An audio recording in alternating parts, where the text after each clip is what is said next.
Hello, hello. Welcome back to the Flourish Live Show. My name is Michelle Holmes, and if you are joining me, please say hello so I know you're here. Thanks so much for being here, everybody. Today's episode is a continuation of our last live show, which was all about if you're in the situation of feeling like you have so much to do, but you never really get enough done by the end of the day. We're continuing to talk about that today. Before, I talked about how you can manage your priorities and your executive functioning, what kind of role that played into this situation that I know a lot of people are struggling with. So today, our focus is switching away from those two things and talking about energy management. And I love this topic so much because it's so integral to being able to be a high performer by looping in our physical body experience and our physical health into our ability to perform at work and outside of work, of course.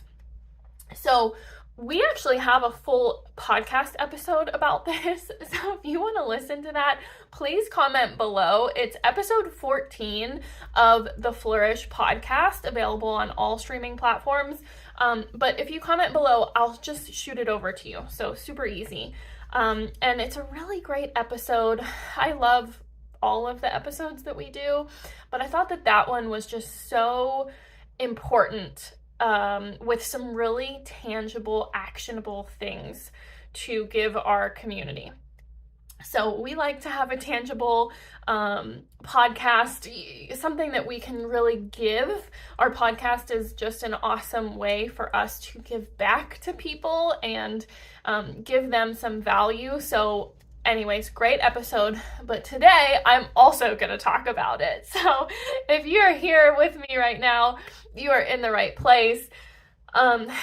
So what I have found is if someone is in this space of experiencing that consistent, I'm putting out fires all day at work, or maybe my schedule is not a proactive schedule, it's more of a reactive schedule. By the end of the day, they're not feeling great about what they accomplished.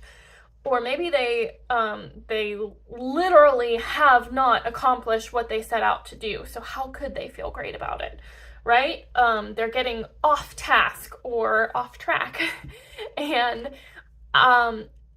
energy management plays a role in this. So what I mean by energy management is our ability to harness our physical energy as it fluctuates throughout the day, the week, the season.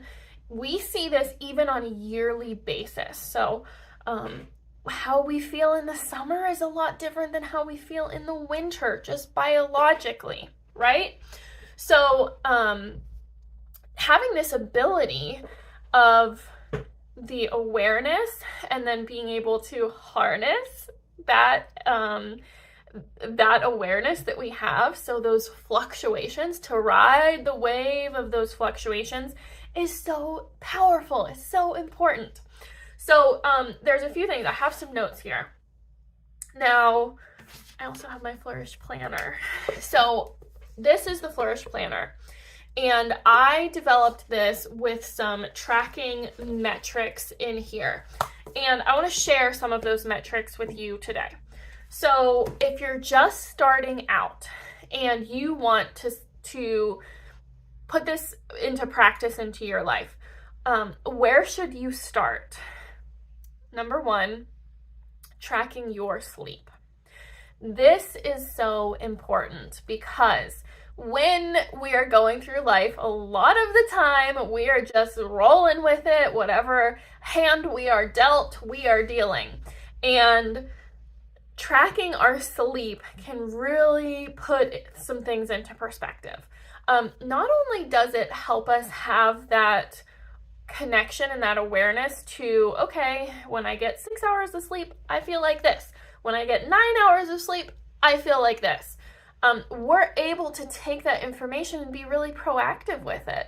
So if we know that we're consistently feeling amazing when we get 8 hours or 9 hours of sleep, then we're going to try to find a way to work that into our life so that we are not having this experience of consistent 6 hours of sleep, right? We want to take control. We want to be the type of person that can be proactive and put together this plan that's going to be really supportive to us. So I would say start by tracking your sleep. The way I like to track my health metrics is very, very simple. On a scale of 1 to 10. So if I wake up when I wake up in the morning, so please let me wake up tomorrow. When I wake up in the morning, I am going to say to myself, okay, how much sleep did I get last night? And how do I feel? How do I feel? Was it good quality sleep? On a scale of 1 to 10, 1 being not enough sleep, not good quality sleep, just overall not great, 10 being absolutely fantastic. This was an awesome sleeping experience for me, right? Where do we fall on that scale? So if I wake up and I'm day in and day out saying, oh, it's like a 5, then I know that I might need to change some things in my sleeping environment so I can improve my energy. I'm also going to track my energy. So you can do this at the end of your day or at the end of your work day. If you kind of develop this routine, sometimes it's an easier thing to just develop the routine to take place at the end of our work day. So we don't get sidetracked with family things or Netflix or whatever it might be. So tracking our energy, same thing, scale of 1 to 10, 10 being I feel fantastic, I had energy for days, 1 being I am like bedridden over here. It's 1 to 10. And the beauty about this is that we can then look back and we can start collecting some data. You guys know I'm a former engineer. I love my data. Give me a chart, right? That's why I started tracking these things. I wanted to improve my health. I was years ago struggling really bad with some chronic health issues. If you know my story, you know that was a big thing for a number of years for me, is how to perform when you have chronic health conditions. And luckily now I feel great. I'm the healthiest I've ever been and very, very thankful for that. But for me, I wanted to get back to the basics and I wanted to start tracking some things so I could see what was making the difference. So your sleep, your energy, another thing, 2 things here. Number 1, tracking your caffeine intake. Number 2 is if you're a little bit more advanced and you don't mind tracking things already, because I don't want you to bite off more than you can chew right now. Baby steps when we're starting new routines. We want to make it sustainable. But number 2 is your nutrition. So with caffeine intake and nutrition, we can get some really good insights when we're tracking that. So for me in my personal life, I learned that when I have caffeine, by the end, well, not even by the end, in the afternoon times, 1 o'clock, 2 o'clock, I was like ready for a nap. I don't know if it was coming down from the caffeine spike that I had, just expended, maybe it was my adrenals, coping with everything from the morning and then being really exhausted and depleted by the mid-afternoon.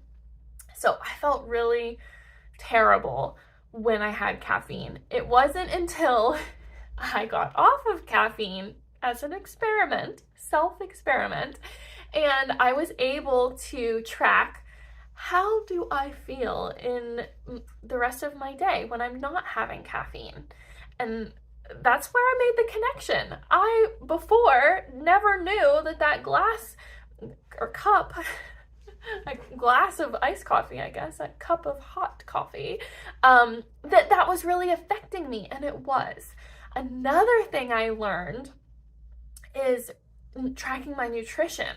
So I did not realize this. I am terrible about eating lunch. Oh my gosh, I wish I was better. And I've put some things proactively in place to help improve this for myself.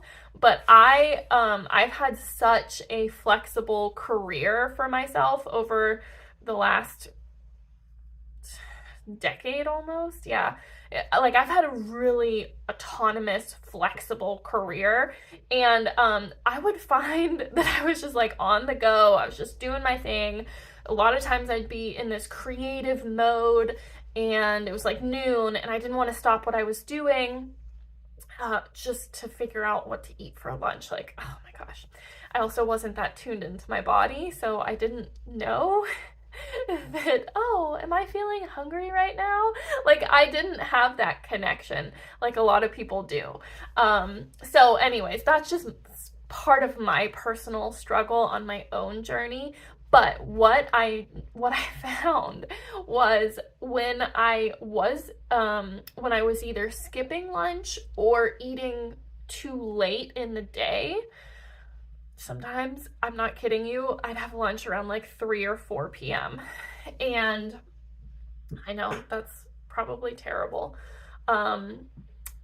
Luckily, I've learned from all of this, but what I found when I started tracking and being aware of what was going on for me, having lunch at 3 or 4 p.m., my energy was like so depleted by that time that it would take hours to recover from and like get back up. So it really felt like a lot of the times I was needing to take a nap after work, or I would just be really sluggish. And sometimes I did not get the spike in energy until like 7 or 8 p.m. at night. And that was really hard for me to cope with, especially having a young family. There's a lot that you have to do after your workday. So tracking and knowing your nutrition is really important. I also found out that when I was tracking, if I had my day started with like a high protein, high fat meal in the first few hours of the day, my energy was like sustained, good to go for hours. So this is a lot of just personal experimentation for me, but I think it's so important that we start to get some of this data on ourselves. You know, if you're game to do some self-experimentation and some data collection, I think that this can be so good for being able to take charge and be proactive about this. So, why is this important? When we are going throughout our day, I've talked to a lot of people about this in my community, and I know that I have quite a lot of people who are burnt out that I speak to on a regular basis, and they share with me different things that are going on, different things that are going on for them, happening in their lives, their experience, their work. And what I have identified through these conversations is there's a lot of people that are feeling like they're kind of on this hamster wheel. And what I know from being on the other side, I used to be very burnt out. I have had a lot of experience with that, had a very long recovery. And being on the other side of that, where I'm like the healthiest I've ever been in my entire life, I can see when we are not utilizing our energy as it waxes and wanes throughout the day or throughout our time. However, sometimes this is like a weekly or a monthly thing. When we're not utilizing that, we're really doing ourselves a disservice. And when we are not really energized and managing our energy properly, we're not as effective in the work that we do, and we're not performing to our optimal level. And so that's the reason I'm talking about all of this right here, because of course our physical body and our experience absolutely impacts the rest of the stuff, the rest of our life, right? Our health is our wealth.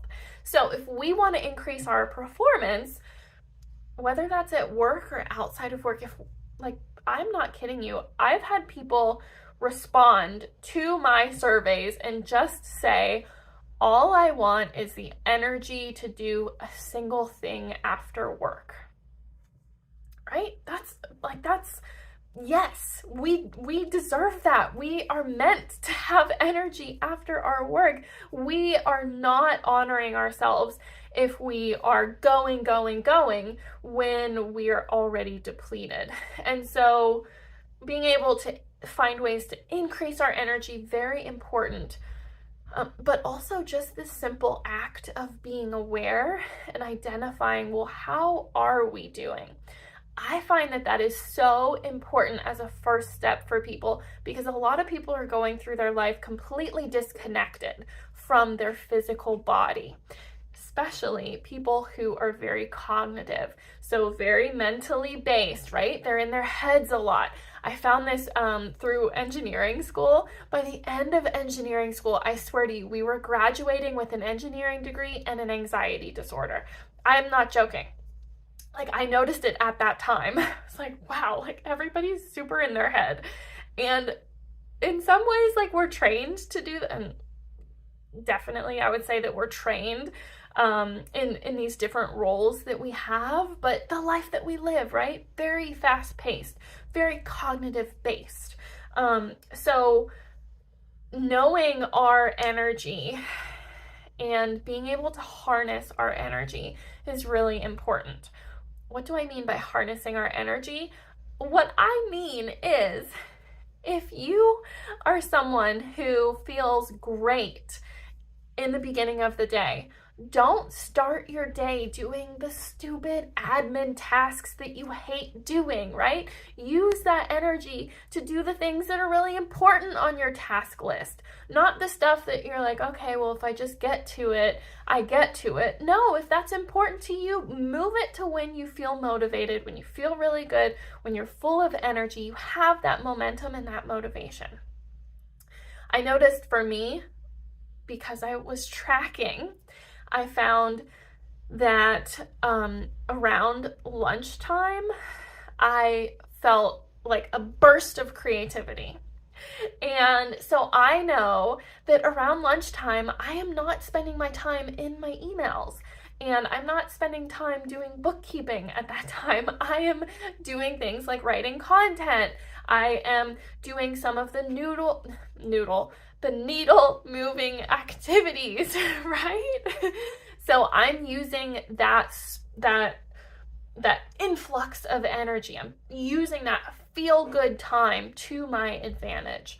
And I'm also identifying and honoring myself when I'm not feeling like that. So if I'm feeling like I'm really in the slump, or what I've noticed is if I have a few days where I'm feeling like really low energy, I'll feel like I need to have a cup of coffee, and I don't drink coffee anymore. So if I'm feeling like that, it's actually an indicator that I'm getting sick. And I've never been wrong about this, where after I start to have this awareness, I'll know, okay, if it's 2 p.m. and I feel like I need a cup of coffee, this is an indicator that things are not well for me right now. Like, I need to be proactive about that. I'll go to bed earlier. I'll take my supplements, my immune boosters, all of that great stuff. And I can ward that off because I'm proactive about it. I've honored myself. I'm not just pedal to the metal until all heck breaks loose, right? Don't censor me. So I'm not like pedal to the metal pushing through. I'm honoring, and that's really important. So the other thing I wanted to mention, I know that my audience and community here is like 50-50. So 50% women, 50% men demographics from the analytics that I have seen from the analytics reporting. But it's worth talking about for the women, for the people who have cycles, right? Women's menstrual cycle, moon cycle, whatever you want to say. I know we're all adults here, so